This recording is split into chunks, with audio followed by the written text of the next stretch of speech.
Una, ako ay naloko sa dating daan o bogus na relihiyon na iniregister ni Mr. Eliseo Soriano na napakadaming pangalan. Mag-ingat tayo. Gaya nga ng nasa 20:28 ng gawa, ang sabi ng mga apostoles, ingatan ninyong inyong sarili. Sa papaanong paraan? Sa 24:13 ng Mateo, kung tayo'y magtitiis hanggang wakas. Kaya tayo, tiis-tiis lang. Wala mang makain, tiis-tiis lang. Kaya namayat ako. Kakatiis. Nung nakausap ako ng aming kapitbahay na iglesia ni Manalo, doon ako nag-umpisa na magbasa ng Biblia. Oo nga, totoo nga, no? Pinabasa sa akin. Clinton, ano po ba yung tunay na iglesia? O hindi, sumama ka sa doktrina namin. Sumama nga ako. Pero wala akong interes. Nagka-interes ako dahil binigyan ako nung cheeseburger. At hindi naman katakataka, sapagkat pinagpapauna naman ni Apostol Pablo, 2,000 taon na nakakaraan, nakasulat naman sa Biblia, sa 4:17 ng Galacia, may magmamalasakit sa inyo, hindi sa mabuting akala. Magmamalasakit yan, kakatok pa nga eh. Nung nakaraan nga, merong kumatok eh. Katok sila. O, tao po, sino po sila? Gusto nyo po bang malaman ng tunay na kaharian ng Diyos na si Jehovah? Sagot naman yung lola ko, paano po? Mag-donate ka lamang sa amin ng 50 pesos, makikita mo na ang kaharian ni Mr. Jehovah. O, ganun ang taktika nila. Minsan, maninira sa isimbahang Katoliko, uunahin yung rebulto, uunahin yung pangalan. Unang pinaunawa sa akin, wala naman kang iglesia Katolika sa Biblia. Pero hindi ko pa agad naunawaan nyo, bagamat ako'y bulag, naakay ng mga bulaang mangangaral, na ayon mismo kay Apostol Pablo sa 4:17 ng Galacia, nagmamalasakit sa hindi mabuting akala. At nagduda na ako. Dahil yung kaibigan kong manggagawa, nagpasok ng babae sa kanilang parang kumbento. At doon ako nagduda. Nagtaka na ako ng nagtaka, bagamat nahahangaan ako sa kanya, ngayon patay na siya. Hindi sa babae, kundi dahil sa rabis. Namatay siya hindi dahil sa kagat ng babae, dahil babaero ito eh. Namatay siya dahil sa kagat ng aso. Parang medyo naging ateista ako't nawala ng bilib sa Diyos dahil nakita ko nga ang aming maestro, nagpapasok ng babae, nagpapasok ng mga alak-alak dun sa kanilang parang kumbento. Nakapanood naman ako ng programa ni Mr. Eliseo Soriano, yung Andating Daan. Pagbungad pa lang, gago! Gano'n agad ang sinabi. Mura agad ang sinabi. Sabi ko, ayos ito May ganito palang mangangaral. At agad naging idol ko si Mr. Soriano. Na siya namang ginagamit kong estilo sa diskusyon, sa awa tulong ng Diyos. Dahil ni isang pastor na protestante, napalayas namin sa plaza sa pamamagitan ng ganong estilo. Pero yung pagmumura, hindi ko na kinuha. Dahil ang sabi nga ni Apostol Pablo, sa unang Tesalonica 5:22, layuan ng bawat anyo ng masama at subukin ng lahat ng bagay. Kaya wala na masama kung susubukin natin yung estilo. Basta wag lang yung mura. Wag lang yung mabahong bungangan ni Mr. Soriano. God is good? All the time? Palakpakan natin ang Panginoon. At nagagalak ako at kami ay ligtas na nakapunta dito sa Bohol, bagamat isang araw lamang ako, sa kadahilanan na meron tayong appointment sa ating kura paroko sa De La Paz. Kung nanonood man siya si Father Edgar. Ngayon, i-share ko lang ang aking istorya, bagamat yung iba'y alam na una, ako ay naloko sa dating daan o bogus na relihiyon na iniregister ni Mr. Eliseo Soriano na napakadaming pangalan. Pero balik tayo sa umpisa. Kumbaga nagbabasa ng libro, hindi naman pwede doon agad tayo sa gitna mag-uumpisa kamangmanga naman masyado yon. At mag-uumpisa tayo, pupunta tayong gitna at matatapos tayo sa huli. Ngayon, noong 2005, ako po'y pinanganak sa Binyan, Laguna. Katoliko talaga, ang aking nanay, ang aking tatay, bagamat babaero, nilayasan kami, ay patuloy pa rin ako at lumaki ako sa aking lola. Ang aking lola is a devoted Catholic. Katoliko talaga sila. May Santo Niño kami, may Nazareno kami, at nung ako'y maliit-liit pa, ginagawa kong kutsi-kutsihan. Piniikot-ikot ko. At nung kami naman ay nalipat dito sa San Isidro, meron kaming kapitbahay na ministro, manggagawa. Hindi ko na lang papangalanan dahil baka pagpunta ko sa NAIA, abangan ako, nakakatakot na. Mag-ingat tayo. Gaya nga ng nasa 20:28 ng gawa, ang sabi ng mga apostoles, ingatan ninyong inyong sarili. Sa papaanong paraan? Sa 24:13 ng Mateo, kung tayo'y magtitiis hanggang wakas. Kaya tayo, tiis-tiis lang. Wala mang makain, tiis-tiis lang. Kaya namayat ako. Kakatiis. Kaya ngayon, nung nakausap ako ng aming kapitbahay na iglesia ni Manalo, doon ako nag-umpisa na magbasa ng Biblia. Oo nga, totoo nga, no? Pinabasa sa akin. Clinton, ano po ba yung tunay na iglesia? O hindi, sumama ka sa doktrina namin. Sumama nga ako. Pero wala akong interes. Nagka-interes ako dahil binigyan ako nung cheeseburger. At hindi naman katakataka, sapagkat pinagpapauna naman ni Apostol Pablo, 2,000 taon na nakakaraan, nakasulat naman sa Biblia, sa 4:17 ng Galacia, may magmamalasakit sa inyo, hindi sa mabuting akala. Magmamalasakit yan, kakatok pa nga eh. Nung nakaraan nga, merong kumatok eh. Katok sila. O, tao po, sino po sila? Gusto nyo po bang malaman ang tunay na kaharian ng Diyos na si Jehovah? Sagot naman yung lola ko, aba, paano po? Mag-donate ka lamang sa amin ng 50 pesos, makikita mo na ang kaharian ni Mr. Jehovah. O, ganun ang taktika nila. Minsan, maninira sa isimbahang Katoliko, uunahin yung rebulto, uunahin yung pangalan. Dahil ang tactics ng iglesia ni Manalo, tumitira muna sila sa pangalan. Unang pinaunawa sa akin, wala naman kang iglesia Katolika sa Biblia. Mas lalong walang iglesia ni Kristong singular. Dahil ang nasa Biblia, nominative plural o churches of Christ, na referado sa simbahang Katoliko. Pero hindi ko pa agad naunawaan nyo, bagamat ako'y bulag, naakay ng mga bulaang mga ngaral, na ayon mismo kay Apostol Pablo sa 4:17 ng Galacia, nagmamalasakit sa hindi mabuting akala. Kaya ako, yung kapitbahay namin, at yung aking mga kaibigan, pasok sa iglesia ni Cristo ni Manalo. At nagduda na ako. Dahil yung kaibigan kong manggagawa, nagpasok ng babae sa kanilang parang kumbento. At doon ako nagduda. Nagtaka na ako ng nagtaka. Bagamat nahahangaan ako sa kanya, ngayon patay na siya. Hindi sa babae, kundi dahil sa rabis. Namatay siya hindi dahil sa kagat ng babae. Dahil babaero ito eh. Namatay siya dahil sa kagat ng aso.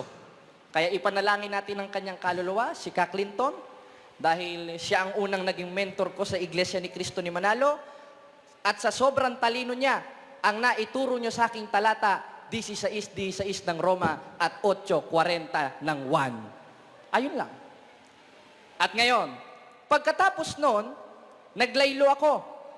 Parang medyo naging ateista ako't nawala ng bilib sa Diyos dahil nakita ko nga ang aming maestro, nagpapasok ng babae, nagpapasok ng mga alak-alak dun sa kanilang parang kumbento. Nakapanood naman ako ng programa ni Mr. Eliseo Soriano, yung Ang Dating Daan. Pagbungad pa lang, gago! Gano'n agad ang sinabi. Mura agad ang sinabi. Sabi ko, ayos ito May ganito palang mga ngaral. At agad naging idol ko si Mr. Soriano, na siya namang ginagamit kong estilo sa diskusyon sa awa tulong ng Diyos.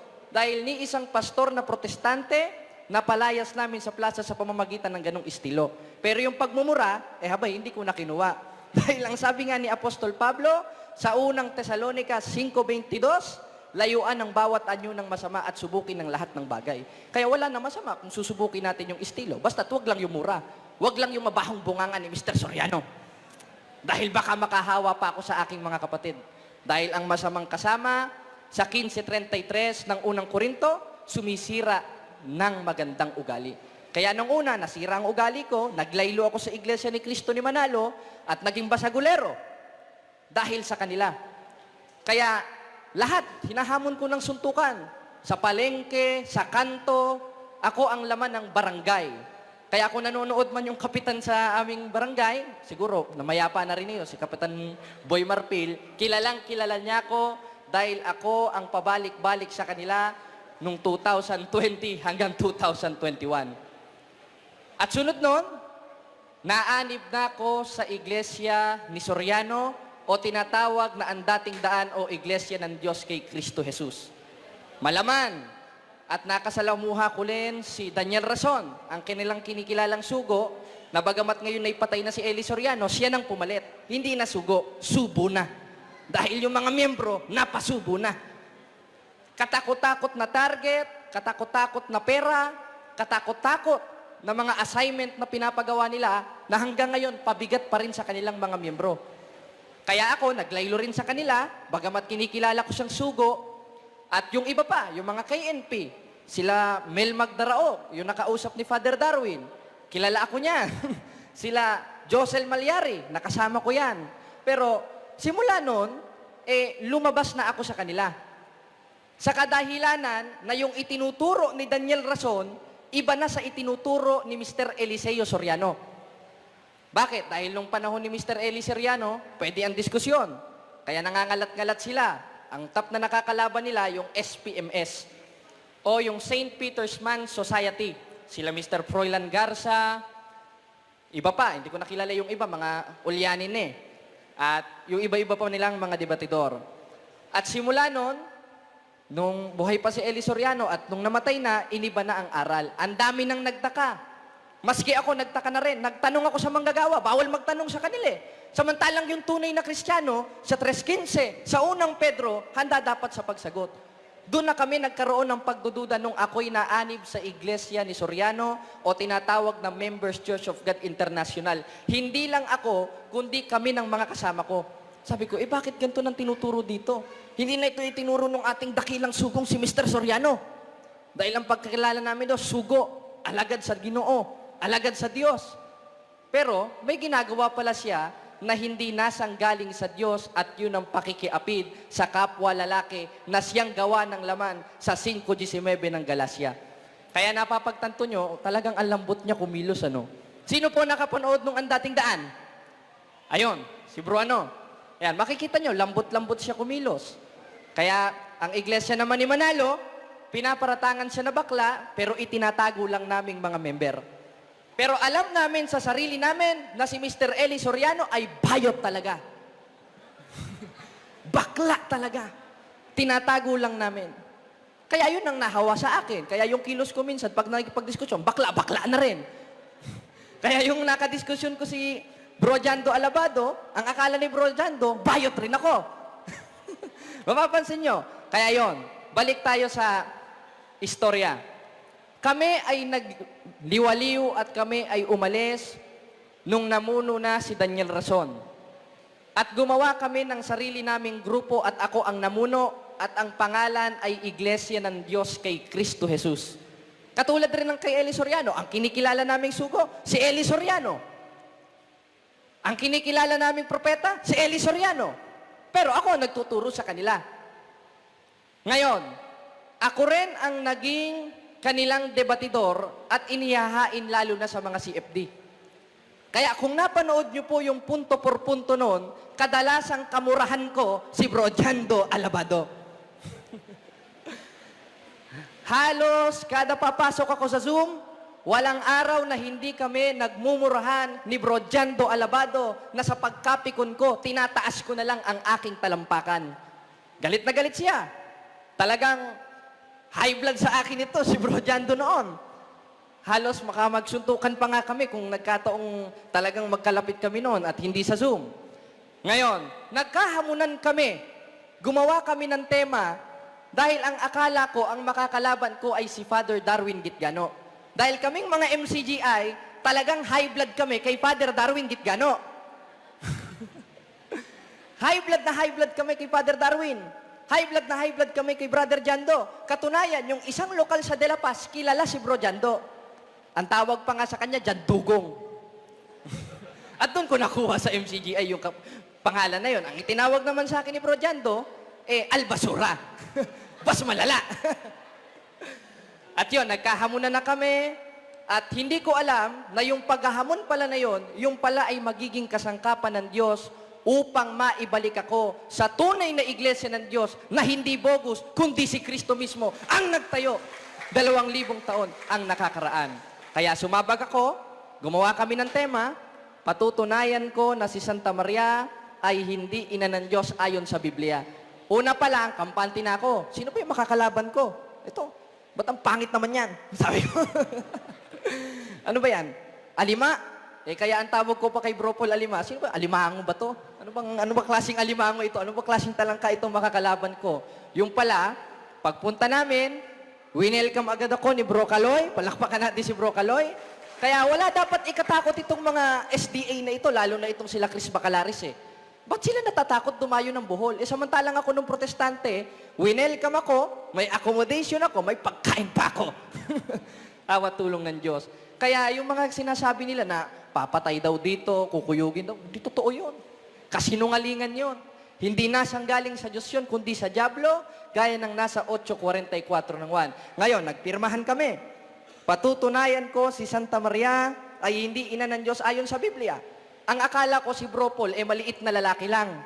Pagpunta ko sa stage, pambihira. Ang laki pala nito. Kala ko alimango. Alima pala. At simula nun, ninervyos ako ng gusto. Nanlamig ang kamay ko. Sabi ko, bakit ganito ang nararamdaman ko? Sa mga ibang diskusyon ko, di naman ako nakakaramdam ng ganito Ba't ako nakakaramdam ng ganito? Kaya pag nireview nyo ang diskusyon, ang dami kong Mountain Dew sa aking gilid. Pampalipas nervyos. Kaya ang hirap baluktutin. At pagkatapos ng diskusyon na yon, yung baluktot kong pananampalataya ay nadiretso, sapagkat kung ililiko ko na si Santa Maria ay hindi ina ng Diyos, ano ang ating Panginoon Kristo? Di sana bumalik na lang ako sa iglesia ni Manalo. Dahil hindi naman pwedeng si Kristo ay maging tao lang. Siya ay Diyos at tao, ayon mismo sa aral ng simbahan, at ayon rin mismo kay Apostolo Pablo sa 2:9 ng Kolosas. At pagkatapos ng diskusyon na yon, naliwanagan ako, hindi ko muna pinaalam sa aking mga kasamahan, pero nalaman nila, kaya katakot-takot na gago, tanga, inutil, tarantado ang inabot ko pag uwi.